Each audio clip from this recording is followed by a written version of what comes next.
rules on playing with five backs on Saturday, and if that's something you re-implement heading into Wednesday's match against Houston, or what the opponent kind of brings to the table, and whether you use that shape again.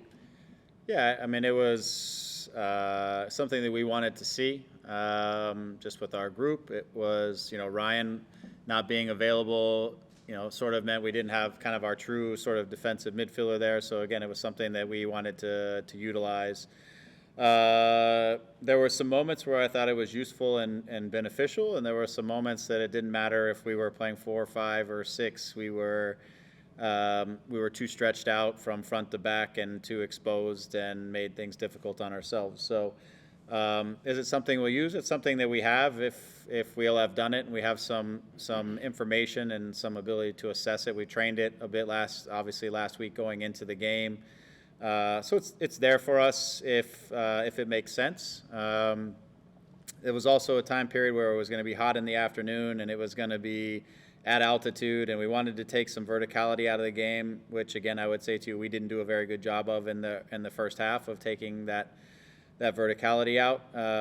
So there were some execution things that we needed to be better at, but we've done it, we've used it, we've seen it a little bit. We've used it in periods during games as a rotation or a shift, as we did at the end of LAFC, and we got a goal out of that shift. So we have it if we need it. We'll determine whether it's the right thing as we move into the next game. But I think it's a versatile group that gives us options. But we certainly didn't execute it exactly how we would have liked to. That's for sure. And that's not just the back five. I just mean from a collective standpoint.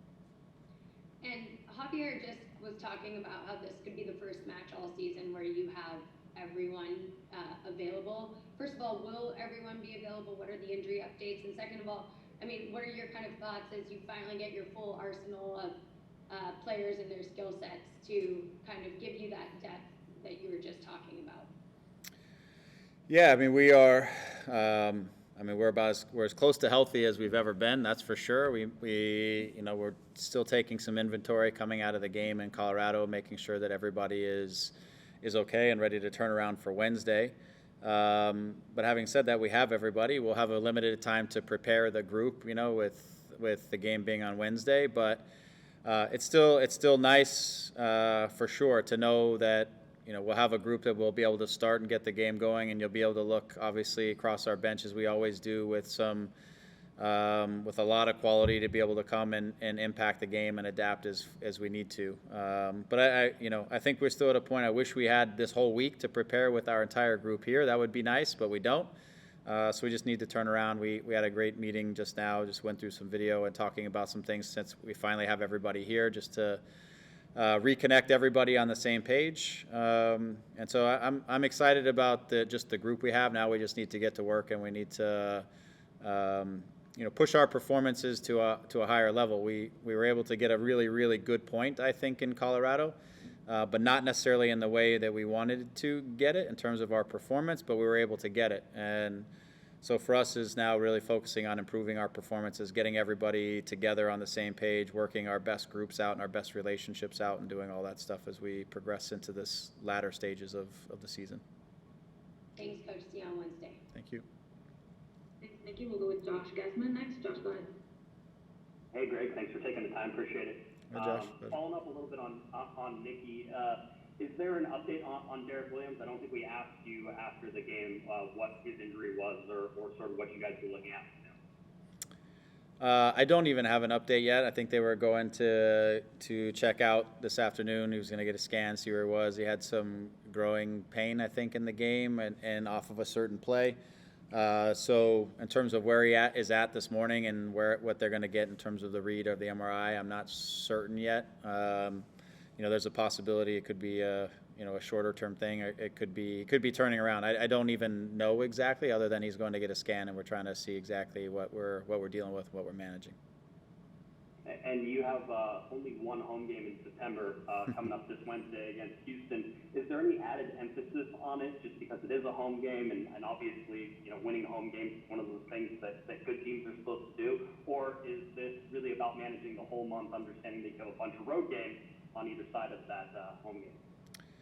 Well, I mean, as a group, we've emphasized this is a home game, and the points are important in this game because road games are so difficult in our league in general. So this is an important game for sure, and that's understood by our group. Having said that, we also need to improve just our performances, our 90 minutes of the way we're playing and how we're playing and all that kind of stuff. That ultimately gives us the best chance to be successful regardless of where we are. If we're playing better and we're more in sync and we're connected and our thought processes are on the right wavelength together as a group. So, but these points I think on Wednesday are important because we know every one of these games we have coming ahead that is on the road is going to be a real challenge and a real battle. So there is a bit of emphasis on that.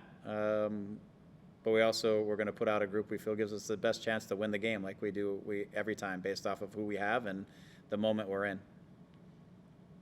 All right, thanks, Greg. Yeah. Thanks, Josh. We'll take it with Larry Morgan. Larry, go ahead. Hi, Greg. Thanks for speaking with us again. Hey, Larry. It looks like you guys have another compact schedule, to put it mildly, this month. It seems like every month this season you guys have a bunch of games in a very narrow time frame. Do you ever get used to it? And how do you not stop thinking about the physical toll it takes on your players playing all these games in such a short amount of time? Yeah, it's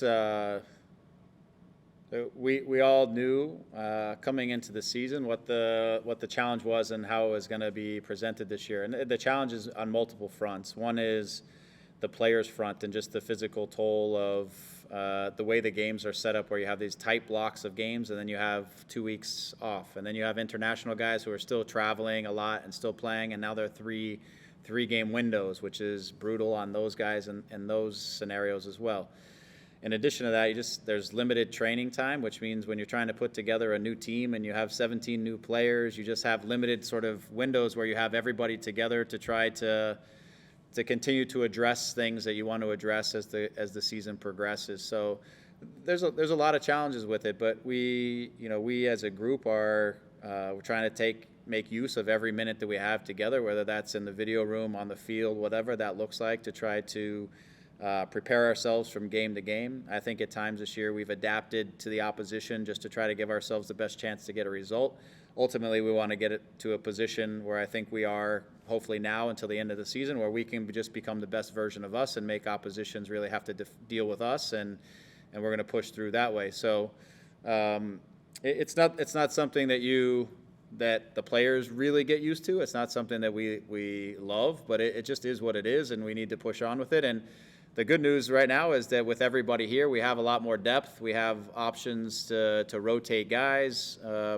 Guys are going to have to step up and execute. We also, as I said to the guys today, every player was brought here with a purpose and a role to play inside of this team. And they just need to be the best version of themselves when their name is called and it's their turn to help the team be successful on the day. And we're able to have some variation because we have guys with different skill sets who do things slightly different. We've got a nice mix and complementary players, and not everybody is the same and does things the same way. So we've got a nice group to be able to do different things.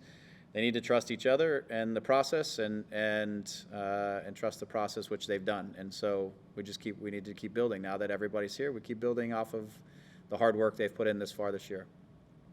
How difficult an opponent is Houston? They certainly have had their history of giving you guys problems. What do you most expect? With respect to their season, they've had a difficult time in terms of results. Having said that, I think the last game they played the other night was the best game they've played all year. In fairness to him, they won 3-0. I thought they looked energetic. They looked like they believed. They were working hard for each other on the defensive side, and so they look like a team that found a little confidence in that result, which always makes them a dangerous team because their record says one thing, but their last performance says something very different. And so we have to make sure again, and I think we are very much focused on us improving our performances and us improving on the things that we're trying to build. And we have to understand that the intensity level of this game, we have to bring a high level of intensity and a preparedness to play quickly and to move the ball and to exploit the spaces when they're there and to defend in transition quickly and to do all the things necessary, because this is a team that is they're fighting every day for their last breath to see if they can somehow stay into this or build some momentum down the stretch. And we have to match that kind of urgency for a team that's coming in here. Thanks for your time. Yeah, thank you. We have one more from Josh Gessman. Josh, go ahead. Hey, Greg, I got special permission to ask one more.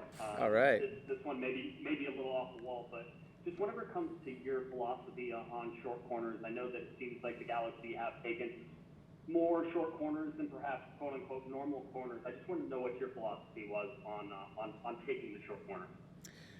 Yeah, you know, for us, the short corner is an attempt that really many times is to get the opposition moving instead of just standing in their zones and being comfortable and attacking the ball and heading things out. You know, and it's kind of an assessment at times of how effective we think we can be if we just dump a ball in the box, and whether we think that we can out-jump the opposition or get the ball into the right spots where we can be successful. But there's a lot of times where we have an interesting group that can move the ball and create different options, and then we get the opposition on the move and having to deal with a 3 versus 2 or a different scenario, and now their reference points to defend and all that kind of change when the ball's been put into play. And so there's different philosophies on it. We will, as we move down the stretch, we'll start to settle into a very specific kind of, as we talk about it, and we've been talking about playbook and simple. Maybe simplify a few things that we want to do as we move down the stretch. So, but we've tried some different things with our group just to see also what we can create off of it, but how we can be most dangerous. Perfect. Thanks, Greg. Mm-hmm. Now we have one last one with Enrique Gutierrez. Enrique, go ahead. Thank you, Vicky. Greg, thank you for your time. Listen, I know that I believe this week you guys are going to be celebrating the Central American Heritage Night on Wednesday. So there's been a few very good contributors to the LA Galaxy from Central America. Pescadito Ruiz and Pando Ramirez won championships for the LA Galaxy. Jaime Penedo was the goalkeeper in the last championship won in 2014. Mm-hmm. So I'm pretty sure you didn't play with them. I don't know if you have an opinion on what they contributed to the team, but I know that you played with Mauricio Cienfuegos, and I would like to know what your opinion is, what his contribution to the MLS and to the LA Galaxy was, and why it is important for the LA Galaxy to connect with that community.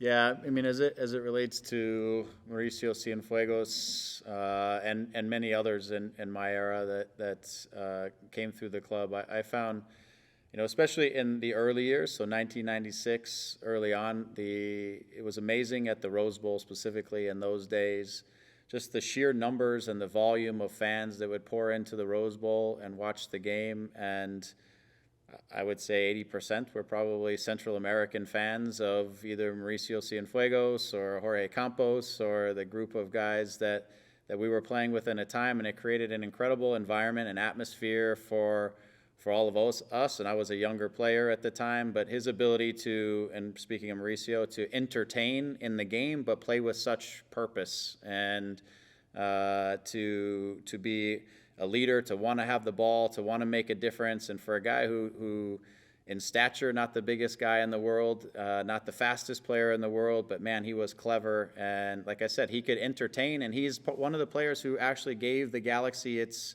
style of play and the expectation that the fans created off of, this is how the Galaxy play the game. We're a possession-oriented team. We're creative. We do all of these types of things that are entertaining, and you know, Mauricio was one of those guys, as was Jorge Campos in the goal and the flash and the way that he did things, that this was a club that was going to entertain its fans, and also just like I said, the sheer volume and the representation that a guy like Mauricio Cienfuegos was. He was all business. He was serious. He showed up every single day. He was a champion in the way he approached his work and his job and the way he led within our group.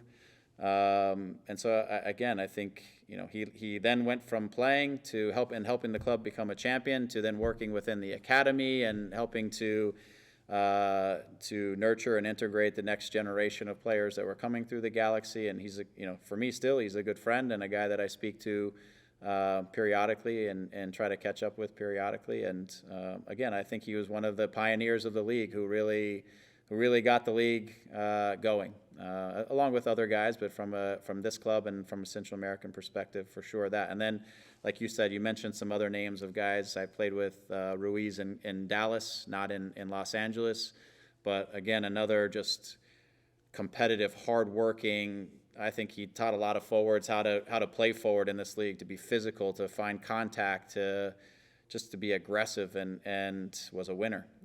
Like I said, all these guys have had an impact on where the league is today and paving the way for the success of Central American players who've all come into our league, and continue to come into our league, but also just the fan base who has grown to love and follow MLS over the course of the whole existence of the league. Thank you very much.